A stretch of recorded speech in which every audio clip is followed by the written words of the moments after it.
Kasi February 14 at maraming tao ang excited na i-celebrate ang Valentine's Day.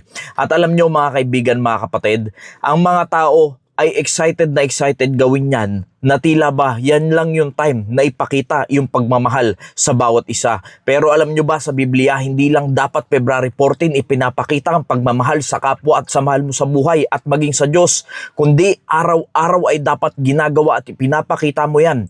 Hindi lamang sa mahal mo sa buhay, lalong higit sa ating dakilang Diyos. Pero alam nyo ba, maraming tao ay sineselebrate yung araw ng Valentine sa maling kaparaanan at hindi na love yung pinag-uusapan, kundi lust. L-U-S-T, yung spelling ng love ng sanlibutan.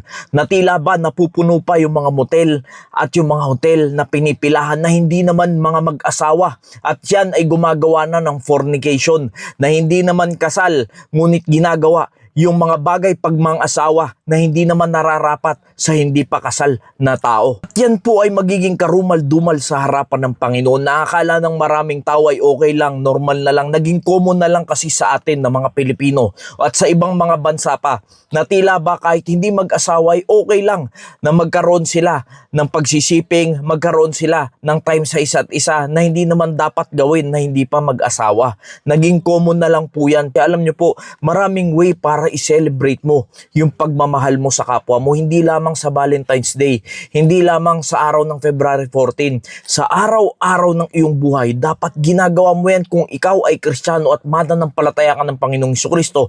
Mamahalin mo unang-una ang Diyos ng iyong buong puso, kaluluwa, isip at lakas. Gagawin mo yan maging sa kapwa mo. Mahalin mo ang iyong kapwa.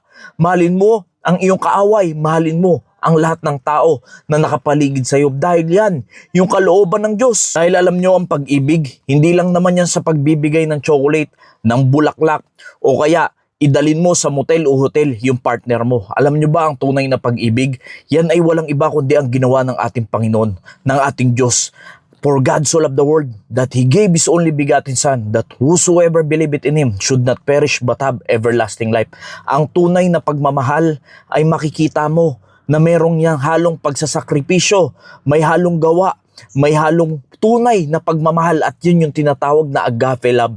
Na yan po ay walang hinahanap na kapalit na nagagawa mo ang bagay na yan dahil nandoon yung tunay na pagmamahal mo sa iyong puso, sa iyong isip, sa iyong kaluluwa. Dahil alam nyo po kung yan ay ang basehan ng pagmamahal, ang pakikipagsiping sa hindi mo naman asawa pa, ang gawin ang mga bagay na karumal-dumal sa harapan ng Panginoon, hindi po yan yung totoong pagmamahal. Dahil yung mga ganyang klaseng pagmamahal ay ginagawa lamang ng mga taong makasanlibutan at hindi dapat ginagawa ng mga mananampalataya ng ating Panginoong Jesucristo. Walang problema kung ikaw ay gumampan ng pagmamahal sa araw ng February 14. Dahil hindi mo naman mapipigilan ang iyong damdamin na magmahal sa kapwa mo. Hindi ka naman nagkakasala sa Panginoon kung ikaw ay magmamahal sa kapwa mo. Pero kung gagawin mo yung mga bagay na ginagawa ng sanlibutan, kung paano sila magmahal at kung paano nila ganapin ang February 14 na hindi naman kalooban at karapat-dapat sa harapan ng Diyos, diyan ka magkakasala, kaibigan, kapatid. Nawa, naging pagpapala po ang mensaheng ito. Maraming salamat po and God bless you all.